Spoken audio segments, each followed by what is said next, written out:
I had to get ready with the button. There's a button you got to press. You don't press it. It don't work right. Well, you know what else I have to press? I have to go here and press. There's so many buttons to press. It's all good.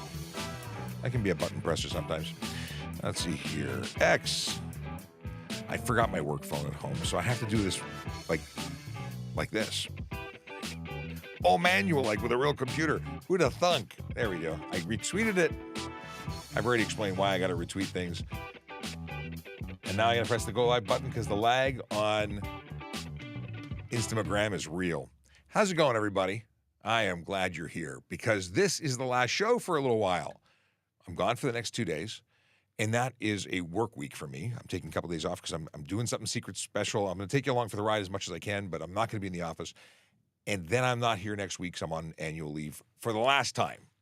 I am, however, going to be, sharing with you stuff because that's what I do. But the lives will be off for a bit.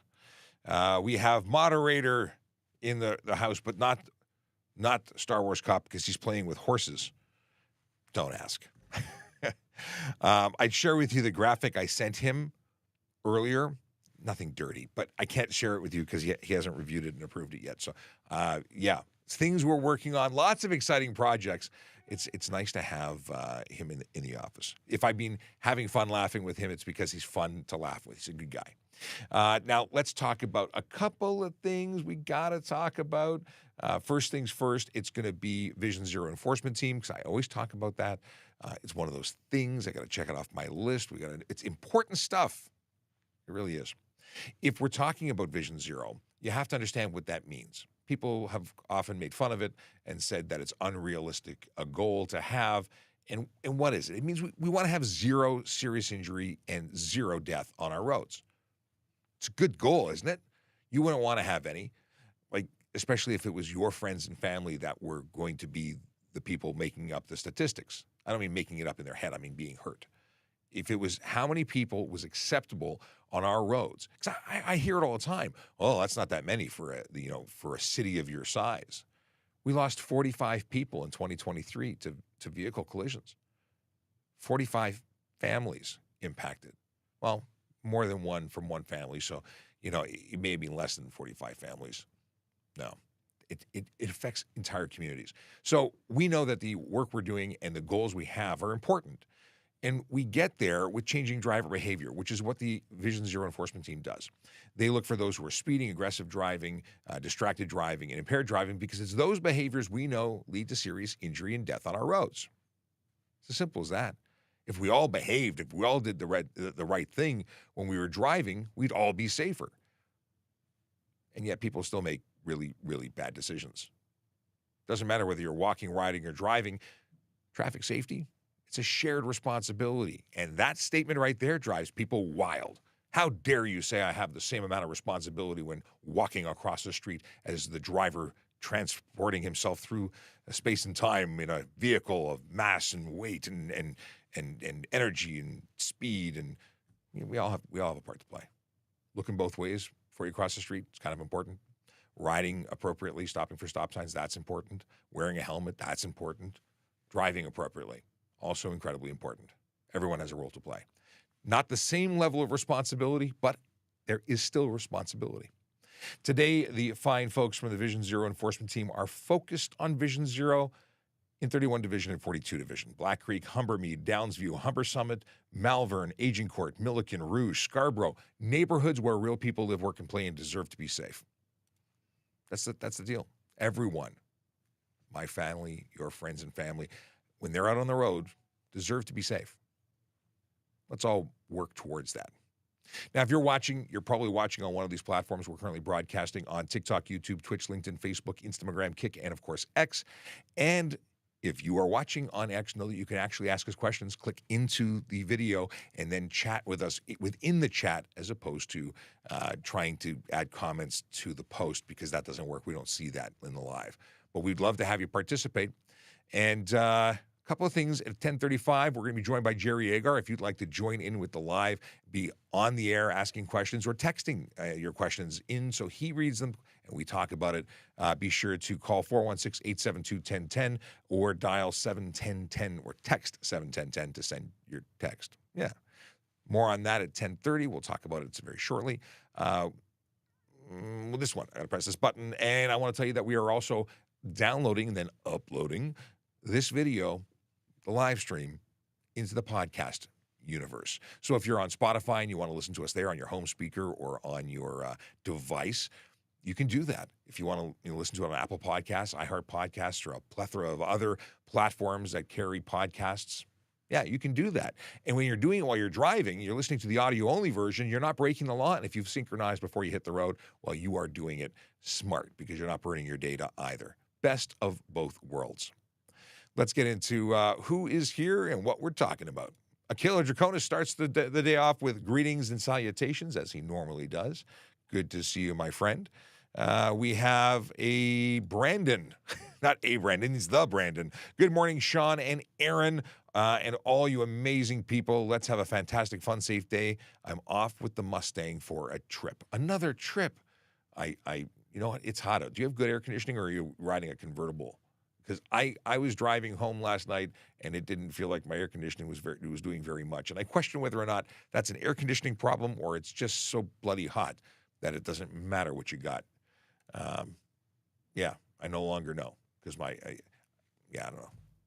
All I know is sometimes the windows feel better. Maybe it's my air conditioning. Erin is not here today. We hope that she was going to join us. However, it didn't work out, so we'll have to do that another time. Julie says, good morning, Sean, and everyone out there. Good morning to you, Julie. Tian says, good morning, everyone. I got Akila's dad joke flagged for later, and thank you to the moderator for putting that up afterwards. We got Akela, who reminds us that HarleyRaffle.ca allows you to buy tickets in support of the most magical of Olympians, the Special Olympics. If you'd like to increase your odds of winning from nothing to something, go get out. I'm going to put this on the screen. Harley Raffle,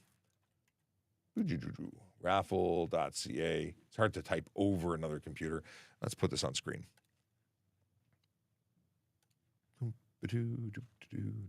What theme song is it?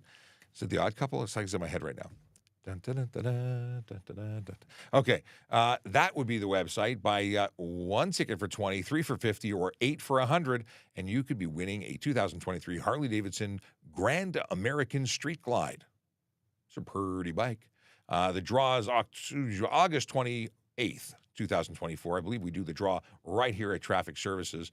I've yet to buy my tickets. I keep talking about it. I haven't done it yet, so thank you again for the reminder, and I'll get that done real soon.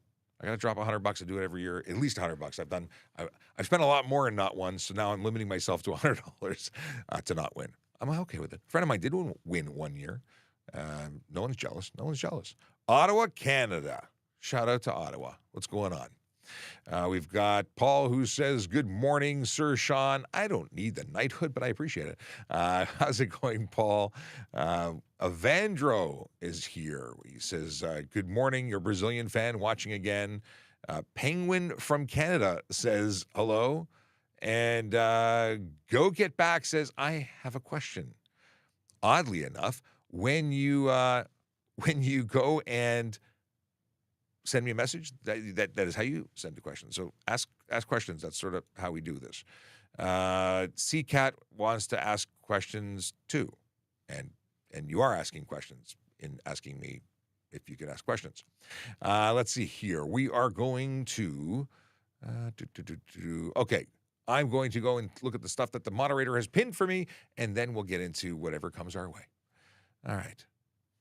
We talk about anything else? We're going to talk about employment later on as well. I want to see if they posted any new jobs. Here is the Evandro question. If I'm driving a single cab pickup truck with only 2 front seats, can I carry a baby on a car seat? So there is no law that prevents you from having a child in the front seat. It's just not the best option given a back seat. You obviously don't have a back seat in a single cab. Is that what it's actually called, single cab? I've always had a crew cab or a what is the other one called? I've had the full size with all the doors. I think it's called a crew cab. Anyway, I've had those. Kids were always in the back seat. But if you only have 2 seats, that's what you got. As long as you put that child safety restraint that is appropriate for the child in the vehicle, then the front seat's okay. My suggestion would be to either disable the airbag, which in most modern cars happens automatically when you have under a certain weight on the seat. It's based on sensor. Used to be a key to turn it on and off. That's no longer permissible. They changed the law in the United States, and of course, when they change their law, it just affects us. So back seat or the front seat as far back as you can to provide a gap, distance from the airbag. But you got to do what you got to do, don't you? That's the answer. If you need more, let me know. All right. That's a quote from Michaela for later. Here's a question from Lovely23. Am I able to drive with my Canadian license to any U.S. city? If you have if you're traveling with your Canadian license and to anywhere in the United States, yes, you are eligible to use your G2 or G as long as you follow any conditions that are on your license. So for a G2, you can't drive with any alcohol in your blood, which is a good thing regardless of what license you have. You can't have more people than you have in the vehicle. You can't have more people in the vehicle than you have seat belts. And what else? In the first year, you have conditions as to how many people you're allowed in your vehicle between midnight and 5 a.m. under the age of 20. That's with your G2. With a G, if you're 22 and above, the zero BAC condition is lifted. However, you shouldn't be drinking and driving. Now, you can drive anywhere in the United States. And in fact, you can drive most places in the world, although some places do require you to get an IDP, an International Driving Permit, which is a translation card that takes your Canadian license and basically says, this box is your first name. This box is your last name. It really is a translation card. It's called an International Driver's License or Driving Permit. It doesn't have any driving authority on its own. It is only a translation card used in conjunction with your driver's license. So bring both. And that's the story there. Can I drive with my U.S. license if my Canadian license has expired? Interesting question. I don't think I've ever been asked this before. And I like that. I like new questions. No, you cannot. If you are an Ontario driver, you're an Ontario driver, period. We take that as the primary license. You're not allowed to have 2 licenses. You're supposed to give up your other license when you come here. So that's your story. You have an Ontario license, you should have given up your U.S. license. And we won't accept anything else at that point. You're in our system. When we search it, you're expired.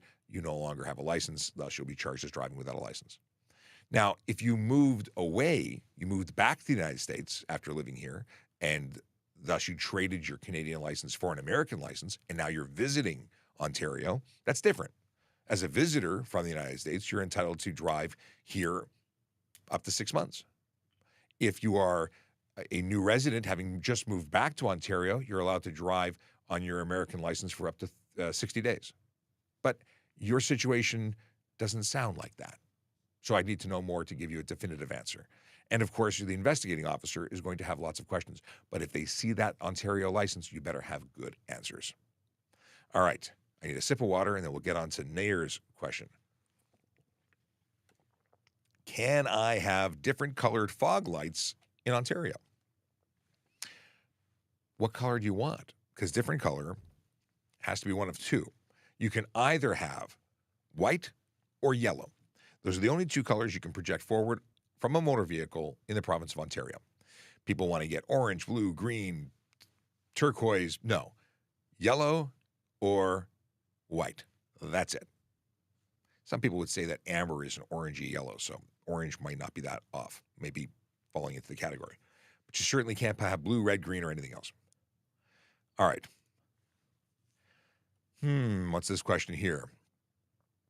Spees 2000 says, I'm stopped at traffic light, cop behind me with lights. Can I go if it's safe? Okay, great question. We talked about it many times over the years. And this is specifically about a vehicle, a police or emergency vehicle approaching that is, my mustache is trying to get, yeah, okay. It's I'm eating my mustache and I didn't know it. Here we go. They want to get through because it's an emergency and you're stuck at the light and you want to do the right thing. You want to get out of the way. If you can make the right turn legally from the right turn lane or the curb lane and make a right turn if it's safe to do so, great. But you don't have any legal authority to go through a red light. So you can't just drive through. That would be against the law. It would be unsafe and unwise. And we would know better. If we're approaching a signalized intersection and we see that there's stopped traffic and we have to go, even though it's a red light, we're going to go into the oncoming traffic. We're going to use our full emergency equipment and we're going to stop traffic and proceed. If we are stuck behind you when that call comes in, we're going to breathe for 30 seconds. The light's going to change, and then we're going to activate our lights and sirens to have you move out of our way. But we're not going to put you in a position, or shouldn't be putting you in a position, to break the law. You would not be covered in the event of a collision. You would be in a bad spot, and we don't want to put you in a bad spot. Are rock light illegal? Rock lights are these aftermarket bulbs, or I don't know if they're LED or what, but they go into the wheel wells and illuminate. My understanding is they're really intended for off-road use, so you can illuminate what's going on beneath your vehicle as you're crawling over rocks. Many people are just driving around with them. If the bulbs are visible, if the bulbs are projecting light outward, you're probably going to get a ticket because you can't do that. You can't project light outward unless it's under certain colors. Like you could probably get away with yellow, but white light to the side, to the back is problematic. It confuses other drivers. It can blind other drivers. But there's no specific rock light law. There's no specific underglow law. But again, I'm seeing the bulbs. They're way too high. They're not high enough to be just projecting on the ground. They're so high that we're looking at them, especially when it's with lifted vehicles, which may be illegal on their own. So there could be a whole bunch of problems with your setup. So the answer is depends, but it's problematic. Really shouldn't be used on the road. Off-road, fill your boots. Okay. Michael Wilson, oddly enough, asked a question that was similar to that of somebody else's questions. We've already covered it. We got Chantel, who wants to know, totally Googled this the other day. Can you drive a car with no rear window? Yeah. Yeah, you could. I don't know why you'd want to, but I mean, the Jeeps have no rear window. You can zip the top off. Convertibles have no rear window. You need a windshield, but you don't need a rear window. But why? Why would you want to do that? Many vehicles back in the day had lower electric rear windows. Like we're talking like 70s. What are they called? Those panel wagons with the wood paneling. Like what's it called? Station wagon. Yeah. They had electric lowering rear windows. Anyway, nothing illegal about it. But could get wet if you don't have one at all. Are dark tail light illegal? Dark ones? I'm going to say yeah. Tinted could be on the wire. The law says must be discernible at 150 meters. That is based on the officer's observations.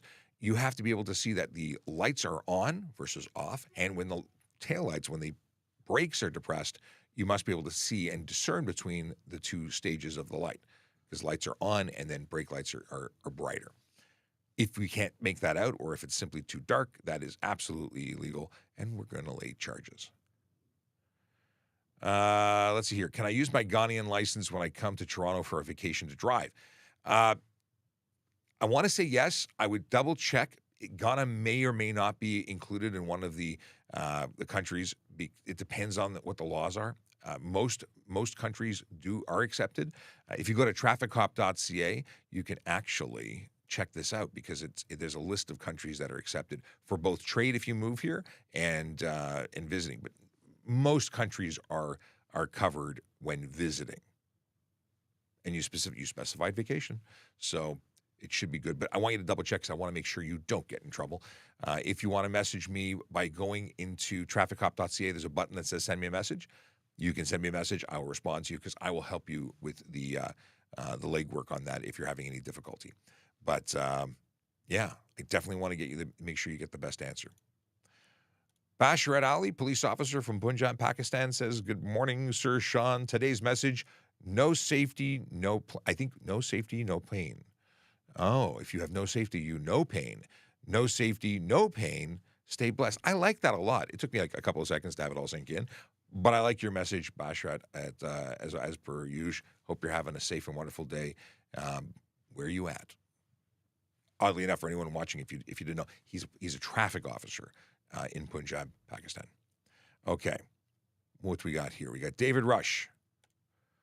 When you turn to the closest lane, but first lane is bus lane, which lane do you turn onto? If it's a bus lane, it will likely have a painted marking that you would follow. So if it's a bus lane, you'll see where you should be pulling into, and the proper turn would be to turn out beyond the bus lane, because the bus lane's a bus lane. It depends on the markings on the road. If you see hash marks, you could be making a right turn into the appropriate place. It's not a very common situation. Like Dufferin has that lane, but it also has clear markings that making a right turn, you should be avoiding that bus lane. So it depends on the road you're turning onto, is what I'm going to say. Very often you'll see that there's an area where there's hash marks there, and then you'd be able to exit it. But it depends. But it's a good question. I like it. I like it a lot. Okay, is it legal to pass on the right if a car is making a left turn, especially if it's a shoulder? Excellent question. Under the Highway Traffic Act, it's illegal to pass on the right unless the vehicle you are passing is slowing or stopped to make a left turn, and there's a paved shoulder. That caveat of paved shoulder is important. If you're driving onto a gravel shoulder, it's not legal. So, and for good reason, it's kind of dangerous, especially at speed. There's other conditions, and that is done safely. So you can't do it at Mach 7. You've got to be doing it at a reasonable speed. And people have been charged for that when done unsafely. How long does the hiring process take? I'm in my last year of university, wondering when. So I've heard of people putting in their applications and being hired 2 weeks later. I've heard of people taking 6 months to a year. It really depends on when the next class is and if they're racing to fill spots. So if they're planning for the next one, they have time. It's going to take longer. They're going to be, setting things up, and it's going to be the full process. No rush required, no sweat. However, when they want to maximize the number of people going through, there's 2 spots and you apply at the right time, they might push you right through. They might, assuming you pass everything and you qualify, obviously they don't just push you through if you don't qualify, but it does go fast. And I've seen it go both ways. Okay. Here's an interesting question. Can you tow a boat trailer behind it? I think you mean RV trailer that has brakes on it. So this has changed apparently, and I'm not the right person because I don't do this kind of stuff. I don't RV, I don't boat, I don't tow stuff often, and when I tow stuff, it's with one trailer. But this is called tandem towing, and for the longest time, it was only legal on commercial vehicles and vehicles of a certain size. So I want to tell you that it's not a good idea, in my opinion, and that legally, if you don't qualify very specifically with the type of vehicle you're using to tow and towing, that you may find yourself in a situation that is a no fun because you could be charged. I cannot give you a definitive answer, so I'm going to say, send me a message. I'll forward it to the commercial motor vehicle guys, and we'll get it sent to you directly from them, the professionals, the ones who know everything about that. I want to be as transparent as possible. I don't know everything. I try, but I don't know everything. So because things have changed, go to TrafficCop.ca, click on the link for send me a message, ask me a question, that button, and we'll get you taken care of.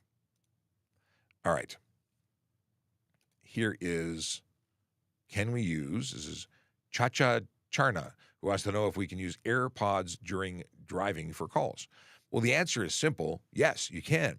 In many places outside of the province of Ontario, you're not allowed to use headphones, at least not in both ears. But there are provisions in 99.99% of places to allow the covering of one ear. Ontario is unique. We're allowed to cover both ears. You can wear headphones just like the ones I'm wearing. It's legal. Is it the best choice? I like to have that early warning of sounds around me. Now, many of the AirPods, if you get the sound noise-canceling one or open-ear one, you're going to hear sounds from around you, especially if you have transparency mode turned on to the noise-canceling ones. If it's noise-canceling turned on, you're not going to hear very much, and I have concerns about that, but it doesn't make it illegal. In fact, if you're deaf, you can absolutely drive in Ontario and probably everywhere, and that doesn't change anything. It's just giving up some opportunities that you, if you have hearing, get by using your hearing. So I wouldn't want to get rid of that, even though it's legal. Okay. If there's a double right turn lane and you're in the farther lane, can you turn right on a red? So, Keegan, this is really specific, like at least most cases, this is a right turn of a highway off-ramp. And the example I always use when describing this is getting off the 401 at Leslie in Toronto. There's 2 right turn lanes. And yes, you can make a right turn from both of them if you've, provided you've come to a complete stop and there's no sign that prohibits it. And in that particular situation, there are 2 right lanes. There's no sign prohibiting it, so you can, if safe to do so, make right turns on red from either lane. However, you must turn into the appropriate lane. So the curb lane must turn to the curb lane. The next one must turn one over. Is that if that is clear, then we are good. Many people don't realize it, and when I do that in front of people, they go, they honk sometimes. They look confused. It's loud, so do it. Just be safe. Okay, question from Tick Thug. Can I drive with my Class 7 license in Alberta if I drive really well? You want to in Alberta? Alberta has Alberta law. You'll have to talk to Alberta about it. Let's confirm what a class. I never remember these. Class 7 license is a learner's license. So, first-time drivers. So there's conditions, obviously. You need to have a supervision of a Class 5 driver. Now, depending on where you are, you might be let's change this around. If you come to Ontario with your Class 7 license, you cannot drive unless you cannot drive in Ontario with a Class 7 because it's not accepted here. You have to have an Ontario learner's permit. You shouldn't be traveling the world with a learner's permit. You should be learning to drive, getting your license, and then driving in places that challenge you. It's really not a good idea. If you were to move to Ontario with a Class 7, you'd have to apply for a G1. So that's the thing, assuming I read that correctly on Google when I just checked it. But the deal is that another thing is you have to be 16 years old to drive here, and I understand that on Alberta you can get a Class 7 possibly at 14. Is that correct? Anyway, you wouldn't be allowed to drive here at all until you were 16 and with the appropriate license. Okay. Miranda asked a question that we were talking about earlier, so I'm not going to duplicate it, but I would invite you to go back and look at it. All of these episodes are available as magical replays on YouTube. If you go to youtube.TrafficCop.ca, you will get to the page, and the page will have all of the episodes. So do that. I got Bernhard put a dad joke in. Cool. If you got dad jokes, we're gonna list them or read them at the end of the show. So get them in there. All right. Is there a Coco Loco wants to know if there's a certain height your car has to be off the ground regarding suspension modifications. They can be pretty low. They have to have functioning suspension. And if you've modified the vehicle from factory, the way that you have lowered it may cause some problems.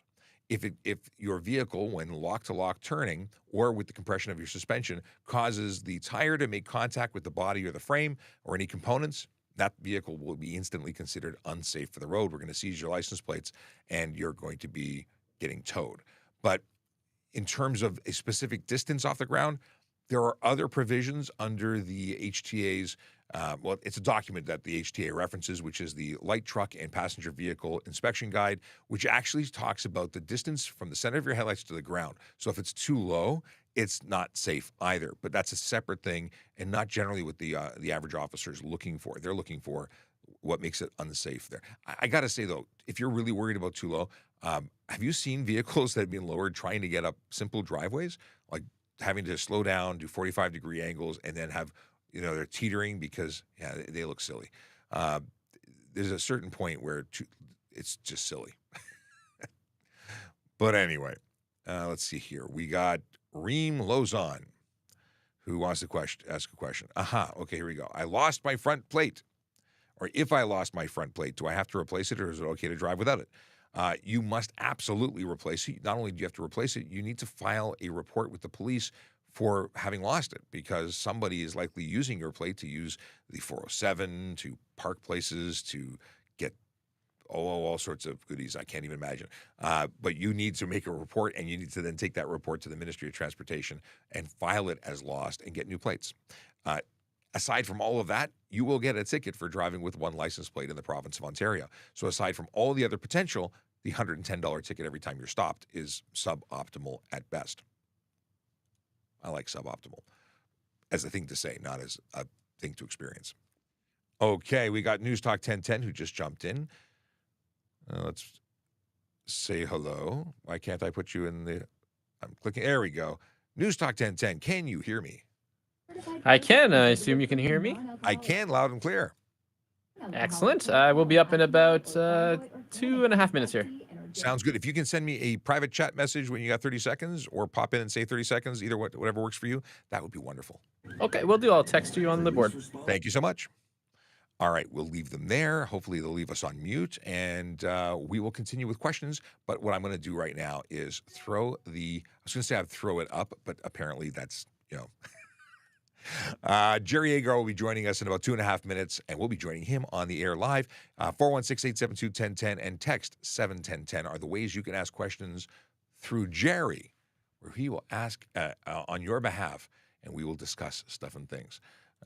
Let's see here. Okay. Excellent. Everything seems to be working. By the way, if you're watching on the magical Instagram, which is not so magical in my opinion, only because it makes my life less magical, having to feel bad about ignoring everyone who's watching through it. If you want a better experience, go over to youtube.trafficcop.ca and you will be able to join in the fun and ask questions and not be ignored. I don't intentionally ignore them. They're just way over there. All right. What do we got here? We got Hamza, who wants to know if lane filtering and stop traffic is legal. It's not.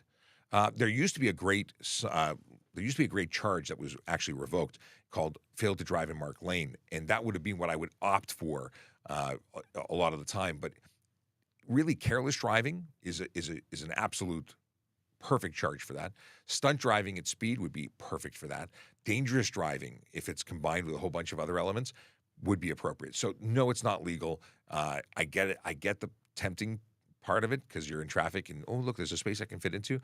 But it's not only unsafe, not a good idea, it absolutely qualifies for charges. And they're charges that will make your life less fun. Are Japanese left-hand drive micro vehicles legal in Ontario? After they're 15 years old, they are eligible to be imported. And I see them on the road. A lot of companies use them kind of as cool advertising vehicles. We're 30 seconds away, so any questions you ask from this point forward, we'll hold them till after. But we're going to be being joined by Jerry Agar on News Talk 1010 in just a second.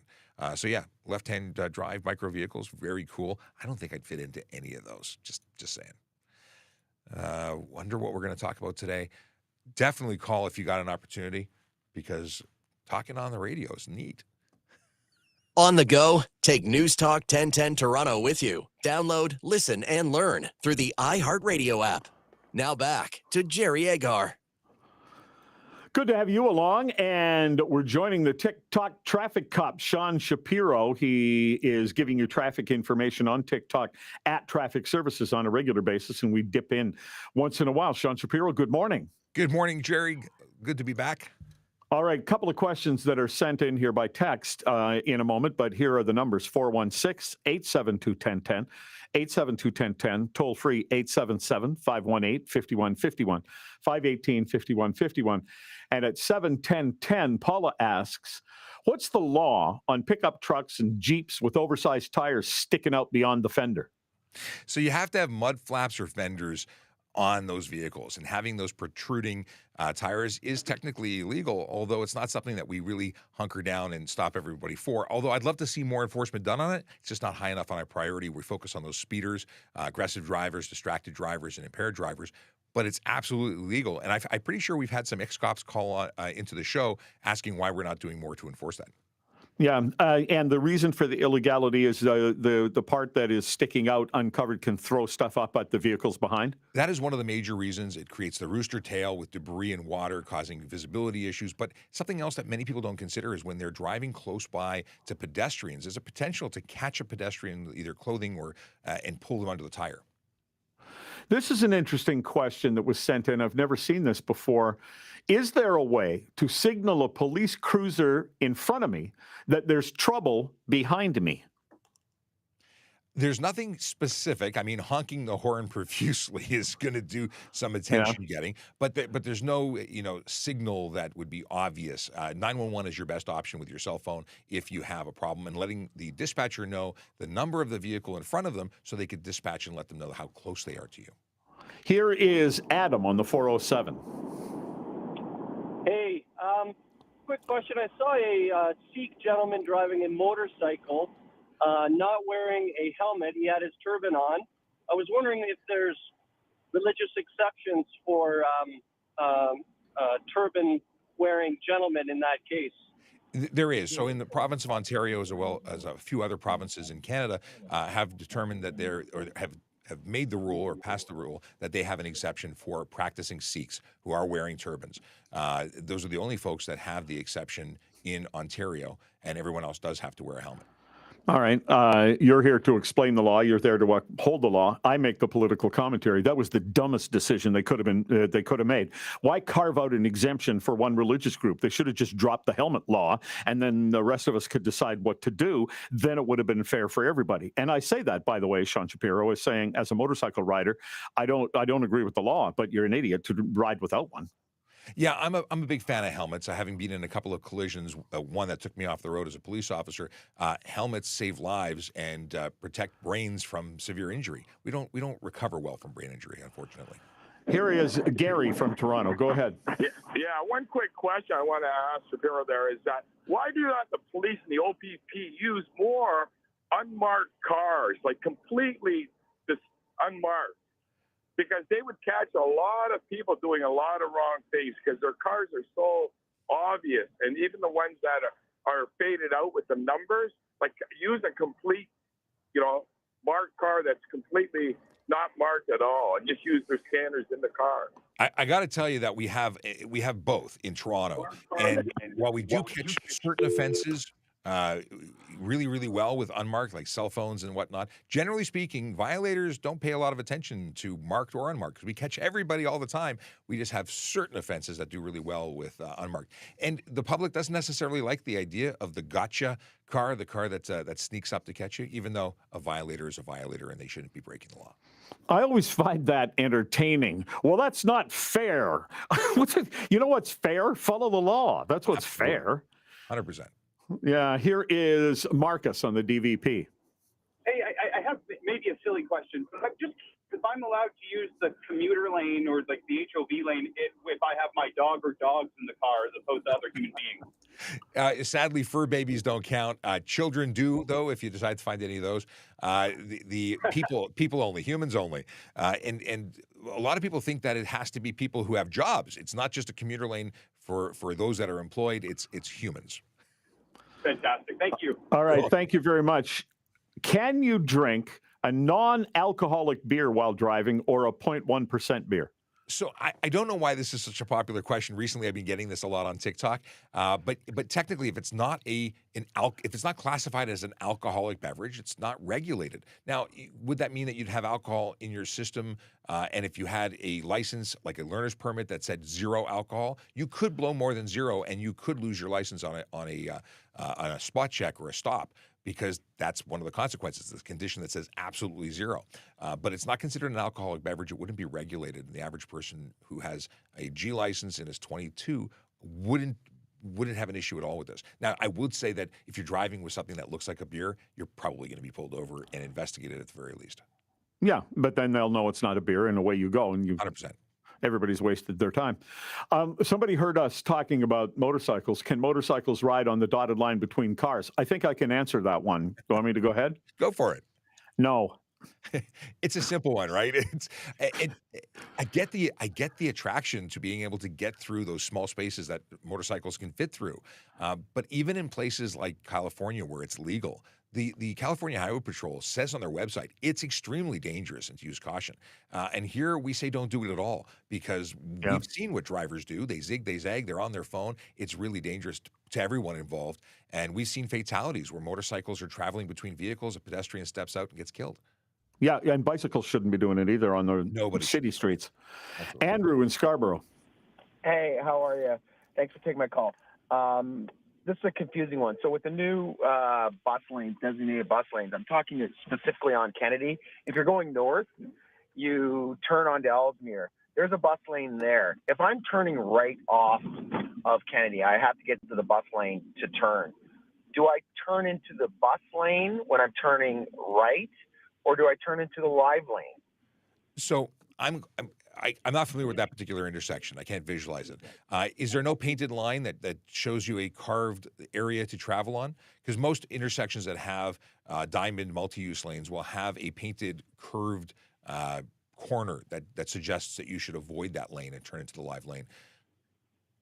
Yeah, I don't think there is. I'm not there right now. I don't think there's anything designated. The issue is that if the southbound vehicles are turning left, you know, some of these yahoos, they decide to turn wide. And if you have to turn into the live lane, and they decide they're not going to turn into the inside lane, I hear you. they end Both up of in you turn lane. are responsible for making your turn safely. So if they make a wide turn, they're responsible for that. If you turn appropriately or inappropriately, you'd be responsible as well. But I would see nothing wrong with you making the safest turn possible and then entering the lane you're supposed to be in.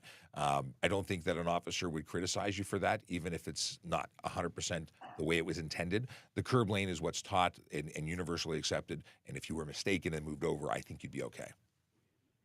Okay, thanks. All right, Andrew, thanks very much for your call. Here is Tommy from Durham. Hi there. My question is, if you're pulled over, are you allowed to reject a field sobriety test, even though you're willing to take a breathalyzer test? No. Field sobriety test is something that you must comply with, just like you would have to comply with a roadside screening device or a qualified breath technician or even a drug recognition expert test. All of those are mandated once a demand has been read to you. If you refuse, you would be charged under the criminal code, and it's the same as if you failed the test. Charged with what? For refusing. But I mean, it's just, the charge would be the same as if you failed breathalyzer test? The consequence would be the same. So if you refuse to participate, the consequence of failing would be the same as, the consequence of refusing is the same as if you would have failed. As if you would have failed the field sobriety test, or as if you would have failed the breathalyzer test? The breathalyzer test. Okay, thanks. Okay, thanks, Tommy. What if I said to you, I don't have time now to take another call, but what if I said to the officer, well, I don't trust you guys. I want to go and have a medical professional do the test? Well, these tests, field sobriety tests, are simply enough to determine whether or not we have grounds to the next stage, which would be get you in front of a qualified breath technician who would then evaluate you with a scientific instrument that would then be able to be used in court. Field sobriety and roadside testing doesn't actually get to court. It's just to form grounds for the next level. So if you say I'm not doing it, that makes things kind of simple for us because we're charging you for something entirely different. All right. Are you continuing now on TikTok? Absolutely. We're going to go straight to 11 or a little bit longer. You can find us on all social media platforms by going to TrafficCop.ca. TrafficCop.ca. Sean Shapiro, thanks very much. Always a pleasure. Take care. Have you been able to turn your side hustle into your... Okay. Always a pleasure to chat with Jerry. Let me change my artwork, and then we'll get back into stuff and things with you guys, the magical audience online. Okay. I always have fun. Which button? That's the button I wanted to press. Although I'm kind of not digging the whole, maybe I should put the graphics here. I want to put the logo on top of Elmer. Do you remember Elmer? I grew up with Elmer. Not literally like sharing a room with Elmer, but, you know, he was a lot more popular back then. All right, let's cue this. We're going to put up some employment information because before I get back into your questions, I briefly want to chat about employment opportunities. We are hiring. On a regular basis. And if you'd like to find out more about that, go to www.tps.ca/careers. You can become a member of our magical group, the Toronto Police Service. And I say that because it doesn't mean you have to be a police officer. You can be a civilian member. I assume communication operator is still the only one listed, but there could be more, which is kind of why I spin and check every day, because new stuff happens. www.tps.ca/careers. Yes. You can get information about police constable, special constable, parking enforcement officer, and a communication operator. Those are the major employment roles that have their own pages. Then there's auxiliary officer, which is how I started as a volunteer with the service. Fantastic opportunity if you are looking for one. But then there's the civilian roles tab, and that gives you all the posted other stuff. And there's still just one. I was really hoping there'd be more because while communication operator is awesome, they're the magical people who answer the phone when you call 911 and transfer you or send that message over to the dispatchers who then get police officers to respond. Yeah, I mean, I'm talking about this every day. So I was hoping there'd be more stuff, some new stuff. I'm always excited because I go through this on a regular basis to see if I know anybody who might be good for that job. Now, at the moment, I don't have anybody that I know that wants to be a communications operator, but maybe you do. So if that's the case, send them a message. Let them know that we're hiring. All right, let's get into more stuff and things. We have David, who was in here before. Seeing large number of cars with bike racks on the back blocking license plate. Is this an infraction? Is it ever enforced? Seems like a good plan for toll evasion.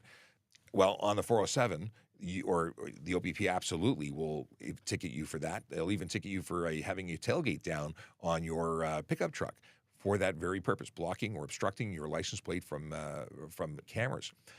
But yes, we do enforce that. I've pulled over many, many people who have bicycles on or off the vehicle, where it's just the rack by itself obstructing, or with bicycles mounted. Either way, not legal. Now, a lot of people, a lot of officers have a soft spot. They say, he's transporting temporarily, we'll let it go. It's not legal. It's not a good idea. And there's ways to avoid doing it. You can get a plate relocation kit. Most of the high-end bike racks either include it or at very least can buy it. Amazon has them available. It's basically just a mounting kit for the plate on your bike rack. The one thing that you have to be careful of is you have to illuminate your license plate at night. Even if you relocate it, if it's not illuminated at night, it's a ticket. So yes, we enforce it. Yes, it's illegal and not a good idea for evading tickets, although I'm sure many people do it for that reason alone. Kathy writes, I recently learned you can pass on a solid yellow line. Is that true? The answer is it's not a ticket if you do it, but it's not always legal. And I've not always mentioned it, but a commenter yesterday said Section 149, I think it was, states that there are certain circumstances where you can't, and they're absolutely right. So crest of grade, where there's no visibility, not only would it be silly to do it, it's absolutely illegal. But for all other times, you get charged for what happens, not what might happen. So if you change lanes into oncoming traffic, there is no oncoming traffic, you pass safely, you may not have anything to charge you with. But if you cause a collision, you're absolutely responsible for everything that happens. All right, let's get into what's going on. Let's see if some new stuff is dropped. Richard, how you doing? I'll flag that so I can do. Do you have to live in Toronto for a Toronto job? No, you do not. You can absolutely live somewhere else and then come in to join us for work. I'm guessing that TikTok is not linked up right now. Is that safe, moderator, to assume? Let's see here. I don't see any comments from TikTok. Let me try and do the CPR to the TikTok chat. Try and reboot it, because sometimes it doesn't work. Turn off relay mode, refresh, and let's see what happens. Okay. Trying to re-kick the... Someone send a message on TikTok so I know if it starts working. Please. It's probably happening anyway. All right. Brian joined. Brandy, let's see. It's not updating yet. Sometimes we have technical issues that we can fix, and sometimes people break it. I don't know. That's working again. Greg Marshall just had a message come in. Thank you, Greg, for that. I just noticed here that Brandy wants to know, what does Brandy want to know? I'm in Northern Ontario. I am watching off TikTok. Hey, Brandy, how you doing? There was a question about something that caught my eye and I wanted to answer it. Oh, what's the shift schedule? That's what they want to know. The shift schedule is that it depends on where you're working. So I work a Monday to Friday, 6 to 2. Some people work Monday to Friday later. I'm in a unique position because I am not on the road. Whereas most people working on the road are working 7 days on, 7 days off, days and afternoons, but that covers a long stretch because they're 11.5-hour shifts. I used to work on something called compressed, and the compressed shift was a little different. It was 7 days of day shift. That usually started at 5 a.m. for a 10-hour shift, but we had staggered starts, so it was either 5, 6, I think even 7. Then we had an afternoon shift that started early afternoon to late afternoon, and then we had midnights, which were 8-hour shifts. And you would do 7 days followed by 5 days off.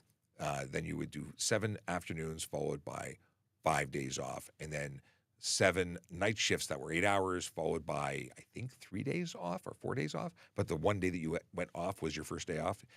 I thought that was great. Let's see here.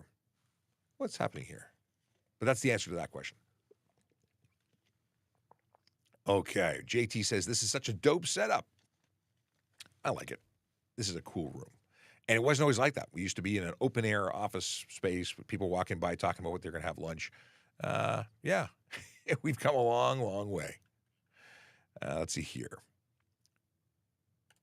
So Richard says, given heavy traffic volumes everywhere these days, coupled with mass aggressive driving, I strongly advise against making wide turns. Well, wide turns are illegal.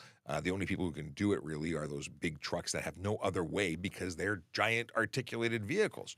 But yeah, if you're making wide turns or improper turns, there's a charge for that, and I've laid many of them. You have to turn into the most appropriate lane, which is curb to curb or far left to far left. You can't go and change lanes while you're turning. That's not safe, and it's not legal. Greg Marshall, 538, or is it 1538? No, it's 538. What is this? Do pedestrians have the right of way on a sidewalk crossing a parking entrance? They have right of way on the sidewalk, yeah. You have to yield to pedestrians who are lawfully on the road, but definitely have to yield to them on the sidewalk, which is theirs. Now, that you're exiting a parking lot, you have to come to a complete stop prior to crossing that sidewalk. That's a law, and many people don't realize it. Now, I don't know if it's a law in every single municipality. I think it's HTA. Is it HTA or is it City of Toronto? We're going to find out because I can look stuff up. That is not the right button. Here we go. Shield, that's still not the right button. Here we go. Why is it not cooperating with me? Here we go. Highway Traffic Act. Can I yield to... It might be Toronto. Sidewalk. No, it's going to be, I think this is Toronto. I can't find any charge in the HTA that works off of the search parameters I was providing. So I think the City of Toronto makes it that you have to stop before crossing a sidewalk. But it's entirely possible I just can't find it and that it's HTA. Let me try one more thing. Fail to yield to pedestrian. Let's just search pedestrian. Fail to yield to pedestrian. Let's see if the description. When under this section, the driver is permitted to proceed. When under this section, a driver is permitted to proceed, the driver shall yield the right of way to pedestrians lawfully within a crosswalk. Well, that doesn't really help, does it? That's not the description that I was looking for. I'll have to keep looking. I want to find more. I will have this answer later, just not necessarily today. Timber says, I'm doing a ride along with the OPP. Any suggestions on what to bring or any tips? I would suggest you talk to them because they may have rules and regulations as to who comes in their car and with what they bring. But an open mind is probably the most important thing. It's the talk less, listen more concept of just seeing what's going on, getting an idea. And very often, I would say lots of questions could really take an officer off their game. So ask them how they want to proceed. Ask them how they want to have you be, because everyone's different. But obviously follow any rules and suggestions that they have. They're likely going to make you wear body armor, which would be a good thing, and have fun. I think it's a great experience. Kiefer wants to know, can you have liquor sealed in front seat or readily available? If it's factory sealed, if it's a bottle of wine from the LCBO and it's in the front seat, it can be stored anywhere in the motor vehicle. Goes to the same thing as marijuana from a licensed dealer can be sealed from factory anywhere in the vehicle, anywhere on your person, in fact. However, once that seal is broken, it has to be it has to be away from driver, reach of driver, in luggage or in the trunk. The in luggage thing I think is funny. This was asked of us recently. Can an officer remove a key from a motorcycle during a traffic stop? And there's no law that says you can't. And it's reasonable because you need to be able to, but you need to be able to articulate it. I've done it many times, and for good reason. If I think you're going to run away from me for my safety and for the safety of others, I'm going to do whatever I need to do, and I'm going to articulate it in my book. And could it become a problem? It might. But 99% of the time, reasonable things are reasonable. And that's absolutely one of them. That's not taking the key home with you. That's different because that would be problematic. But turning off the motorcycle, I mean, I had a guy that tried to run from me, and we ended up, we met in the middle because I stepped into the path of the motorcycle as he tried to accelerate away, and I turned off his motorcycle. And he's lucky that's all I did. He also lost his motorcycle for 14 days. Or was it only 7 days? It may have been before the law changed. Anyway, yeah, not illegal. Greg says, I saw lots of cops towing at a car meet recently. Are car meets illegal even when behaving well? Depends. Depends on where you are. Car meets in general are not illegal. Now, in York Region, they've created some bylaws to prevent car meets of a certain kind. Going to a Tim Hortons parking lot, for instance, a car restaurant. You're all going to the same place. You're all customers of that location. You're hanging out, talking cars. No one's driving. You're parked. I see no reason to do anything. You're on private property, not doing anything wrong. But if you were to stunt drive on private property, yeah, all those people participating in that or preventing police to access, like you're party to a criminal or at very least HTA act, or offense, but you may be party to a criminal offense as well. So it really depends. But behaving well, you've asked that as a caveat or as a point. If everyone's there, just being there, and they're not trespassing, I see no issue with it. But again, York Region has some bylaws that have been created to fine people up to I think businesses up to $10,000. I think it's $10,000. And anyone who attends can be charged. Like, there's a whole bunch of stuff. Is there any plan to address e-bikes riding on the sidewalks? Yes. I'm actually working on a training program right now. I'm creating the training program to distribute to police officers in Toronto. So that's a thing. Yeah. But not just e-bikes. Bicycles are not permitted on the sidewalk unless the rider is under the age of 14 years old. So if you're 14 or up, you have to be on the road in Toronto. And that's Toronto specific. Every jurisdiction is going to be a different set of rules. But it is such a problem. It's growing as a problem. We're doing more and more enforcement and education. But it's not just e-bikes. It's e-kick scooters, which are, by the way, prohibited anywhere in the city of Toronto. Yet we see them at every corner. So more will be coming on the on that, as well as electric unicycles. Seeing them everywhere. They're not allowed on the road, sidewalk, or park path anywhere in the province of Ontario. They're motor vehicles and totally prohibited. So, I think you'll see a lot more enforcement coming because it's becoming more and more of an issue. People are getting hurt. It's not okay. Ooh, what is this? Can a driver be charged for going through a construction traffic lights? What's a construction traffic light? Like a temporary traffic light? Yeah, a traffic light's a traffic light. If it's been erected and regulated, it's temporary. It's lawful. If it's there, you got to follow it. If you have someone holding a sign that says stop, those are lawful signs. They're directing traffic. So it depends on. I'm not following what a construction traffic light is. But if they've erected a temporary signalized automated signal, what the heck am I trying to say? ATS, automated traffic signal. Yeah, if they put one in there temporarily, it's there and it's lawful, and you can't just do what you want. It's not safe. Can you catch speeders on dash cam and report them? I wish that we could do a lot more with this. You speeding or you seeing them speed doesn't necessarily allow us to lay charges. We need to be able to identify time, date, location, vehicle, and driver identity for us to lay a charge of speeding. And we have to be able to establish the speed. I mean, yes, we could see that they're doing something dangerous. And yes, we could, if you gave us sufficient information, write a letter to the registered owner. Like, this dum-dum was traveling at such a rate of speed that it caused the people to panic on the road. Good people wrote in and said, hey, because we have a form on our website that allows you to make those complaints. But will it result in charges? Unlikely. Letter to the registered owner is probably where it's at. Hey, it's 11:02, which means we're going to wrap up real soon because I got a big project that I need to finish, and it's oddly enough on training. So I won't be able to go long, which I've been actually really good at keeping the show to an hour-ish, whereas I've often, when I've had no projects on the go, been able to slide into 11:30 or even 12 o'clock sometimes because I love being here to answer your questions. But let's see what else we got going here, and then we're going to do some dad jokes. Will the OPP be using the new helicopters with the TPS to enforce speed? I don't know. I don't know if enforcement is something that we're going to fly a $500 an hour chopper to do. I don't know. It's very expensive. I think it's going to be used for other things, but it could be. I think York Regional Police uses their helicopters for speed. It's a good tool, but I don't know if we're going to use it for that. It's a great question that I've never thought of or asked. I will now ask. What's the legal speed limit on e-bikes? Donnie Prasad wants to know.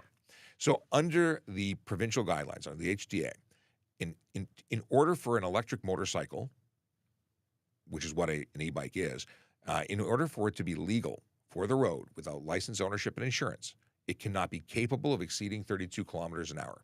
Simple as that.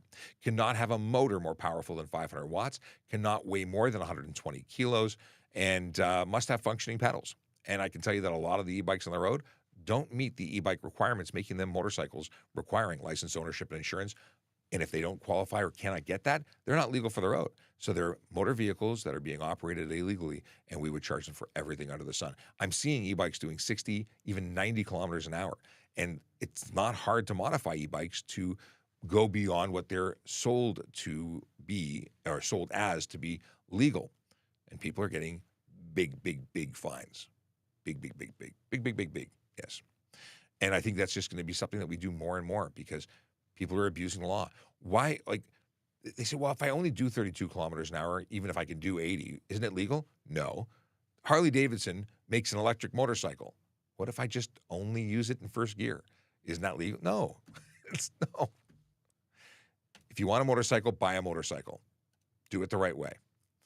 Here's a good one. Can you be charged for stunt driving for drifting in your own parking lot with gates? Yes, you can. Are we hanging out in your backyard behind the tree waiting for you to do something? No. But if complaints came in, if we were there for a reason, if we witnessed you doing it, yeah, you're probably going to get charged. Well, you absolutely are not legally permitted to do it. There's a whole bunch of things you can and can't do. But as of 2021, September 12th, I think, that is when the stunt driving charges became or took effect to be inclusive of private property. And a bunch of other things changed as well. Gates or no gates doesn't matter. It is just not legal. Let's see here. Atasha84 says, I saw 3 people on e-bikes driving on the sidewalk this morning. Legal? No. Not in the city of Toronto. Every jurisdiction has different sidewalk rules.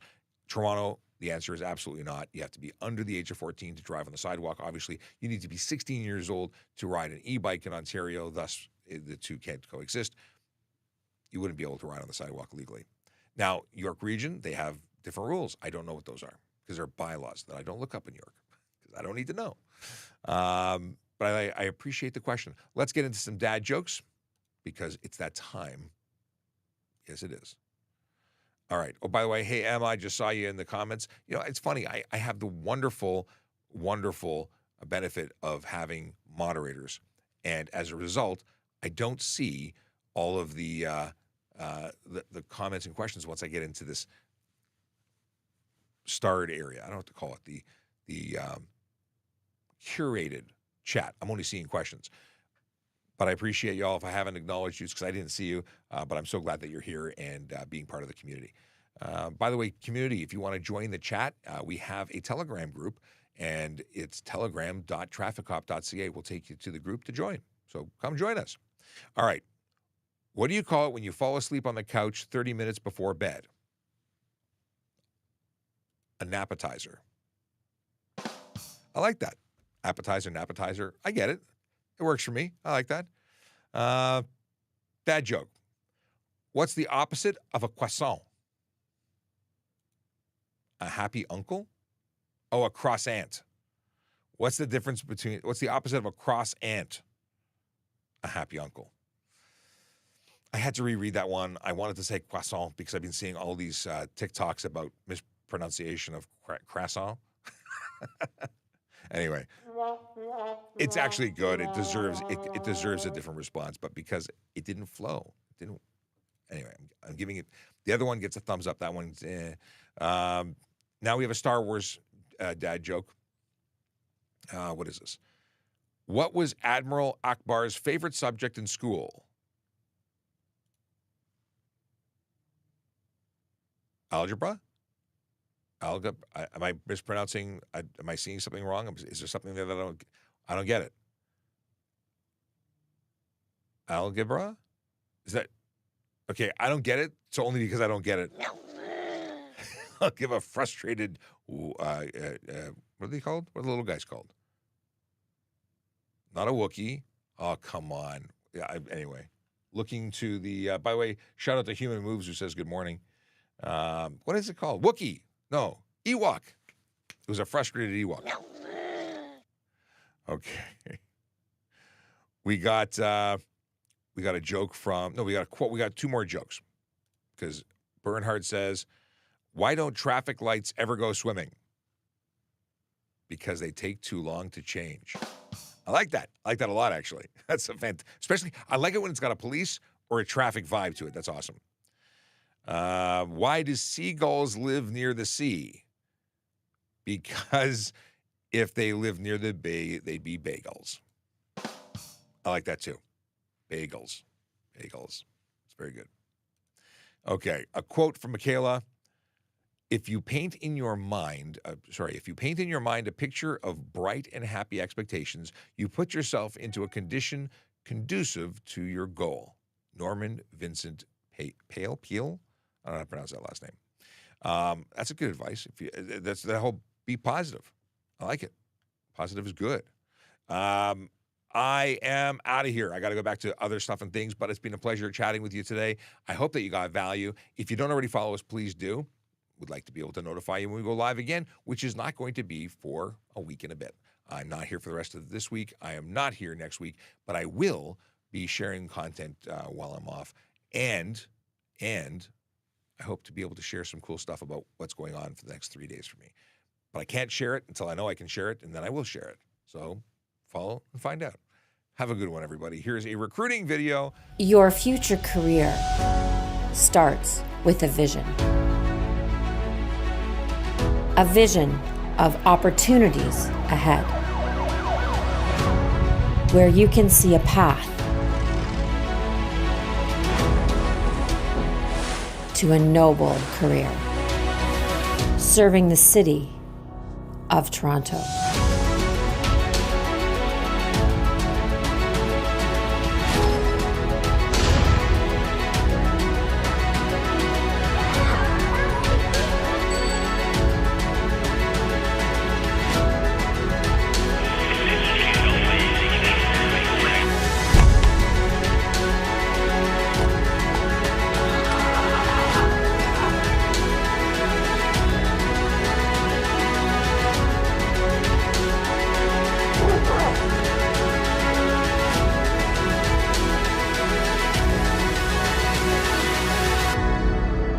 Where do you see yourself?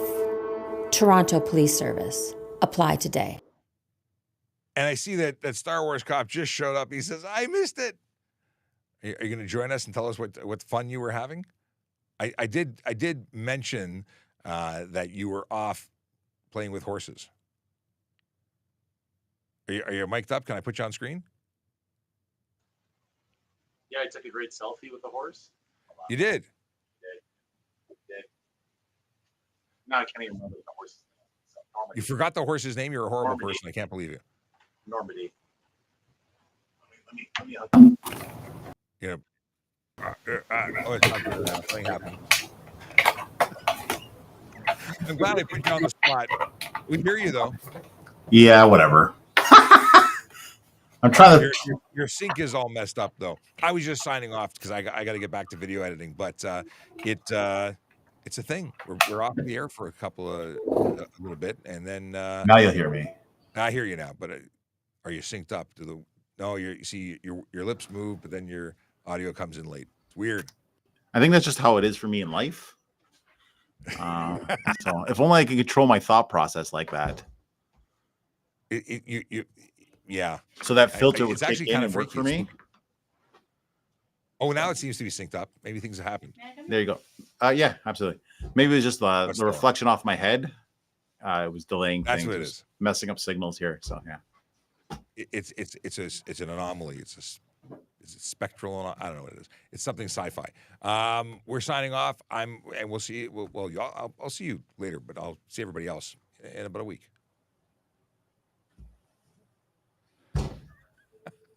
Ciao. Thanks, everybody. We will see you soon. Take care.